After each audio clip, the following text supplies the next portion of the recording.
ભક્ત ગોરા તું ભાર। આ શું થઈ રહ્યું છે? મારું અસ્તિત્વ જોખમમાં આવી રહ્યું એવું મને કેમ લાગે છે? મારી પ્રતિમા નહીં સ્થપાય તો કોઈ મને પૂજશે નહીં। આ ગામના અને આજુબાજુના બધા જ ગામના લોકો મારાથી સંમોહિત થયા છે, પણ આ એક ઘરના લોકો ના મારાથી મોહિત થયા છે, ના એમને મારો ભય લાગે છે। મેં આખા ગામમાં જાહેરાત કરાવી છે કે મારી પ્રતિમા બનશે ને મંદિરમાં સ્થપાશે। જો ગોરા મારી પ્રતિમા નહીં બનાવે તો નિષ્ફળ ગયો ગણાઈશ। એક સામાન્ય બાળક મારી વાત નકારશે તો મારા ઈશ્વરત્વ ઉપર પ્રશ્ન થશે। હવે તો ગામના લોકોને પણ મારા પર શંકા જવા લાગી છે। જો આમ જ ચાલશે તો મારા બધા જ કર્યા પર પાણી ફરી વળશે। લોકો મને માન આપતા અટકી જશે।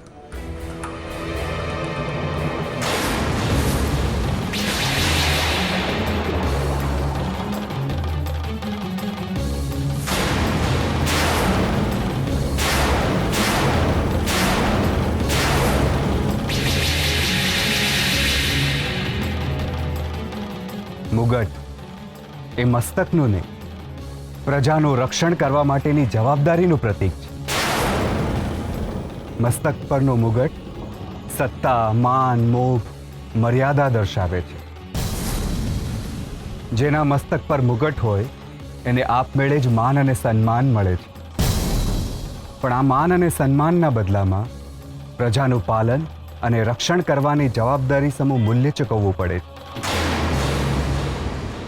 પણ જ્યારે મુગટનું મધ મસ્તક પર ચડે છે, શાણપણ શોભા બને છે, ત્યારે એ સત્તા અહંકારમાં પરિણમે છે, અને એ અહંકાર પ્રજાને વિનાશના માર્ગ તરફ લઈ જવા તત્પર થઈ જાય છે।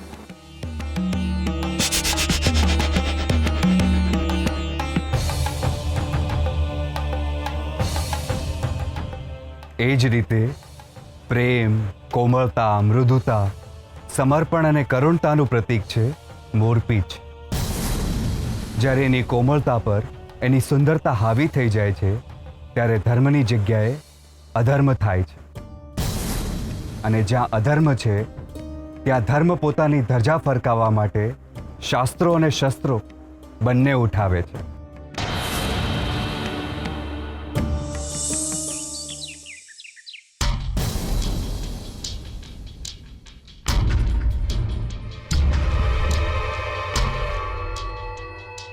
રાત્રે કોઈ શબ્દો કાને પડ્યા હતા, પણ અત્યારે કંઈ સ્મરણમાં કેમ નથી આવતું? આંખ ખુલે ત્યારે સવાર નથી પડતી, જ્યારે દ્રષ્ટિ ઉઘડે ત્યારે સવાર પડે। આંખ ખુલે ત્યારે હવાર નથી પડતી, દ્રષ્ટિ ઉઘડે ત્યારે હવાર પડે છે।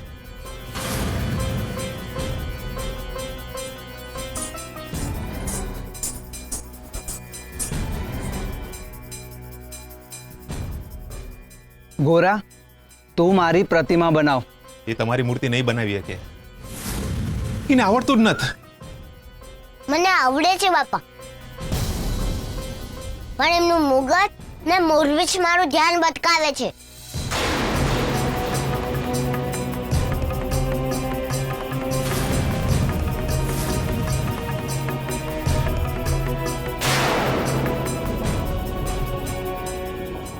લે આ મારું મોરપીંછ અને મુગટ, હવે તું મારી પ્રતિમા બનાવ। ગોરા, લીલાધરે અસત્યનું બીજું આવરણ ઉતાર્યું છે, એનો સ્વીકાર કર।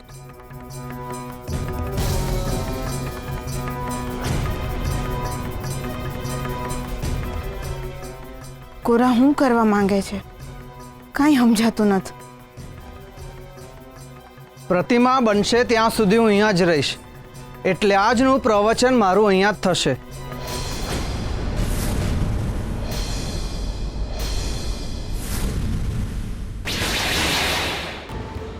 મૂર્ખ, તે મારા શબ્દોનું અપમાન કર્યું। હું પ્રવચન આપતો હોઉં ત્યારે ઊભો કેમ થયો તું? પ્રભુ, હું તો પાણી પીવા। હું ભગવાન છું, તારે ફક્ત મારું ચરણામૃત પીવાનું। પણ મને બહુ તરસ લાગી હતી। મારા પગ ધોઈને પાણી પીવાની પરંપરા તોડી છે તે, ઈશ્વરનું અપમાન કર્યું છે તે. ચાલ મારા પગ ધોને પાણી પી, તારા ગળાને તૃપ્ત કર. ચાલ. લીલાધરભાઈ, શું કરો છો તમે? જે તું જોઈ રહ્યો છું એ કરું છું. તું મારા માર્ગમાંથી હટી જા. માર્ગમાં અમે તમારા નહીં, તમે અમારા ઘરમાં છો. હું ઈશ્વર છું. ઈશ્વર અત્ર તત્ર સર્વત્રમાં હોય છે. ઈશ્વર તો હૃદયમાં હોય.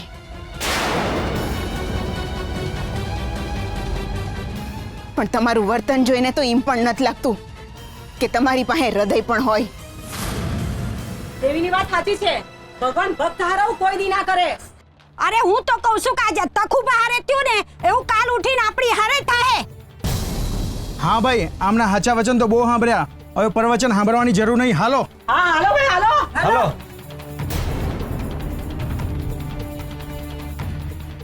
મદદ માટે ઉઠેલા હાથ જ્યારે કોઈનું શોષણ કરવા માટે ઉઠે ત્યારે એ હાથ પોતે જ પોતાના પતનનો રસ્તો બનાવી લે. ગોરા, હજી સુધી તે મારી મૂર્તિ નથી બનાવી. માફ કરજો, પણ તમારા આ ઝગમગતા આભૂષણો, ઘૂંઘરા, કાનના કુંડળ, આ હંધોએ મારી આંખને આજી નાખે છે. લે, આ બધું જ લઈ લે અને મારી મૂર્તિ બનાવ. લેદર કાકા, તમે બહુ સુંદર લાગો છો. બાપા કહે છે કે શેટ્ટી સૌથી વધારે સુંદર હોય. ગોરા, હવે હું તને છેલ્લી વાર કહું છું, મંદિરમાં મારી આરતી પૂરી થાય ત્યાં સુધી તું મારી પ્રતિમા બનાવી દેજે. ગોરા, અસત્યનું છેલ્લું આવરણ પણ ઉતરી ગયું. હવે શું થશે?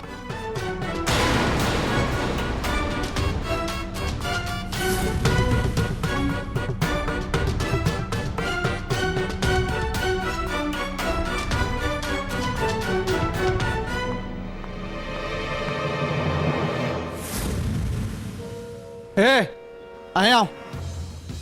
મારા પગ ધો અને પાણી ગ્રહણ કર. ભાગ્યાતી પગ શું આખો ને આખો ધોઈ નાખીશ. હે, ચાલ મારી પૂજા કર. હું પીપળાની પૂજા કરવા જાઉં છું. એ પહેલા ખોટું કામ નથી કરતો, નહીં તો કરે જ તારી પૂજા. મેં કહ્યું ને, મારી પૂજા કર અને મારા પગ ધો. એમ? તું કોણ? હું લીલાધર કૃષ્ણ છું. લે બોલો, કાકડા કે દી ના મોરના વ્યંગમાં જીવા લાગ્યા.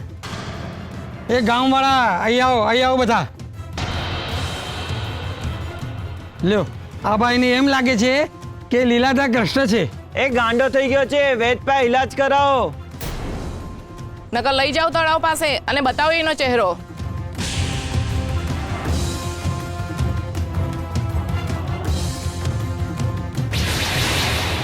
એ ગાંડો થઈ ગયો છે, વેદપા ઈલાજ કરાવો. વેદપા ઈલાજ કરાવો.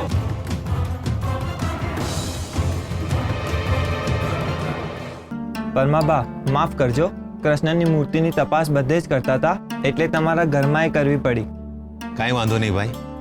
આ કૃષ્ણને ગોતવા હાટું છે ને, હૈયું તપાસવું હોય ને તો ઈ દઈ દો.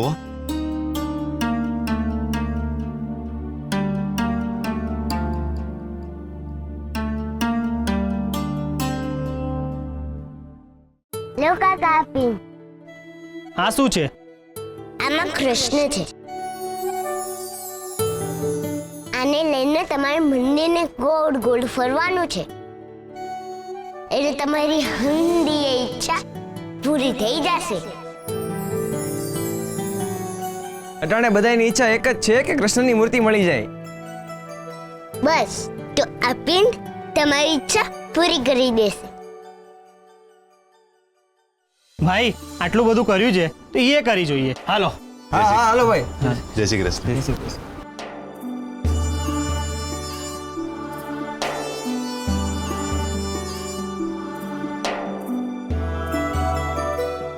મેં જો તમે કીધું એમ બોલી નાખ્યું, પણ તમે મને આમ કરવાનું શું કામ કીધું?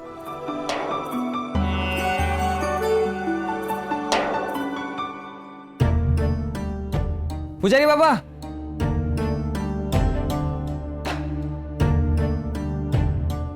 અમારે મંદિરની અંદર પ્રદક્ષિણા કરવી છે. પહેલા લીલાધર કૃષ્ણની આરતી થશે અને પછી પ્રદક્ષિણા. પૂજારી બાપા, લીલાધર કૃષ્ણ ક્યાંય નથી, ના એમની ઝૂંપડીમાં ના પરમાનૈયા. તો છે ક્યાં? હું અહીંયા છું. તમે તમારા ઈશ્વરને નથી ઓળખતા ગિરધરદાસ? તું લીલાધર કૃષ્ણ.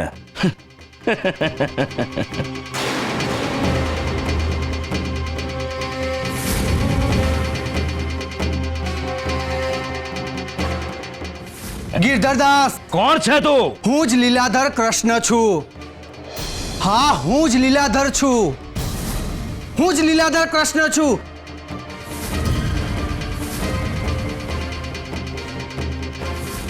હું જ ઈશ્વર છું. હું જ કૃષ્ણનો અવતાર છું. મારો અસ્વીકાર એટલે કૃષ્ણનો અસ્વીકાર.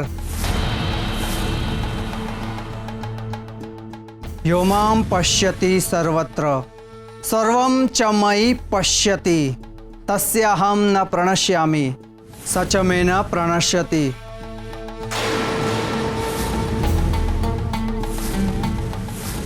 તમે મને ઓળખતા નથી?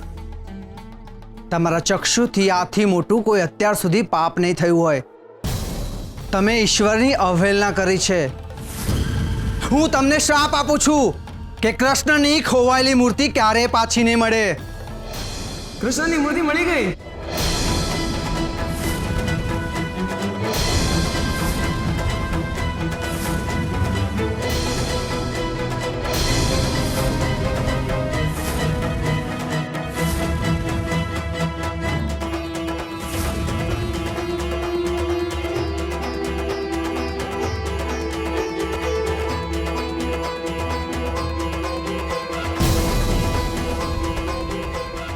લીલાધર,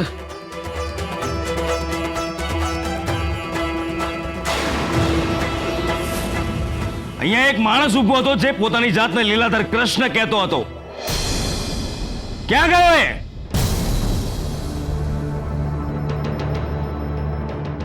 તમે લોકો આમ મારી સામે આવી રીતે કેમ જુઓ છો? આ મૂર્તિ મેં નથી છુપાવી. તમને મારા પર શંકા છે? શંકા નથી, પણ મનમાં પ્રશ્ન છે કે એ મૂર્તિ મૂકી કોને? પેલો માણસ કહેતો ગયો કે મૂર્તિ કોઈ દી નહીં મળે. એ લીલાધર કૃષ્ણ હતા. એની વાત તો ખોટી પડી ને. પ્રભુની મૂર્તિ તો મળી ગઈ, હવે ગામને કોઈ શ્રાપ તો નહીં લાગે ને? તમે તો રોજ મંદિરમાં લીલાધર કૃષ્ણની આરતી કરતા હતા, તોય તમને આ મૂર્તિ ન દેખાણી? તમે લોકો આ બધા સવાલો મને શું કામ કરો છો? તો કોને કરીએ? લીલાધર કૃષ્ણને. તમે એને કૃષ્ણનો અવતાર માનો છો, મને નહીં. પણ અમે તો તમે કીધું એના પર ભરોસો મૂક્યો. તમે કીધું એમ અમે કર્યું. અમે તમારા વિશ્વાસ ઉપર વિશ્વાસ મૂક્યો. એટલે તમે લોકો કહેવા શું માંગો છો?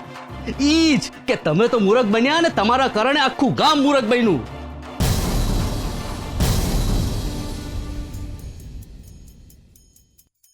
પણ લોકો છેતરાઈ કેમ ના જાય છે? કારણ કે લોકોના મનમાં ભય અને સમસ્યાની ગાંઠ વળેલી હોય છે, અને એ જ ગાંઠ બીજો કોઈ ખોલશે એવી એમની ગેરસમજણ લીલાધર જેવા લોકોને જન્મ આપે છે. અને આવી વ્યક્તિ એમની શ્રદ્ધા અને વિશ્વાસનો ગેરફાયદો ઉઠાવે. મનુષ્યએ હંમેશા પોતાના પ્રશ્નોનું સમાધાન પોતે જ શોધવું જોઈએ. પોતાની પોટલીની ગાંઠ ખોલવાનો પ્રયત્ન પોતે જ કરવો જોઈએ. બીજા પર ભરોસો મૂકી શકાય, પણ બીજાના શરણે ના જવાય. સમજી ગયો ને? ના. બેટા, તને ડર લાગે ત્યારે તું શું કરે? તો હું તમારું નામ લઉં ને બાપાને વળગી જાઉં. પણ જ્યારે તું બહાર હોય ત્યારે તને ડર લાગે તો શું તું કરે? તો તમારું નામ લઉં ને ઘરે દોડી જાઉં. બસ એ જ કરવાનું છે. જ્યારે ડર લાગે ત્યારે પોતાના લોકો તરફ મન ખોલવાનું અને ભીતર તરફ દોડી જવાનું. હા, તકલીફ પડે તો અજાણ્યા પાસે નહીં, પોતાના લોકો પાસે જવાનું. હવે સમજ્યો. પણ તમે પોટલીમાં તુલસી પત્ર મૂક્યો, એનું શું કરવાનું? એ લીલાધરના મોઢામાં મૂકવાનું છે.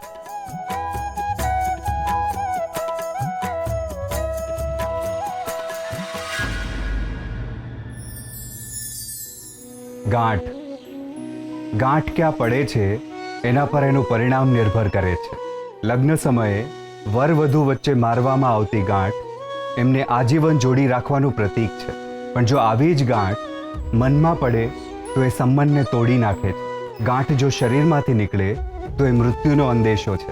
અને મણકાઓને વીંધ્યા પછી દોરીને મારવામાં આવતી ગાંઠ માળાનું સર્જન કરે છે. ગાંઠના આટલા પ્રકારો હોવાથી જ એને ક્યારેય કળી શકાતી નથી.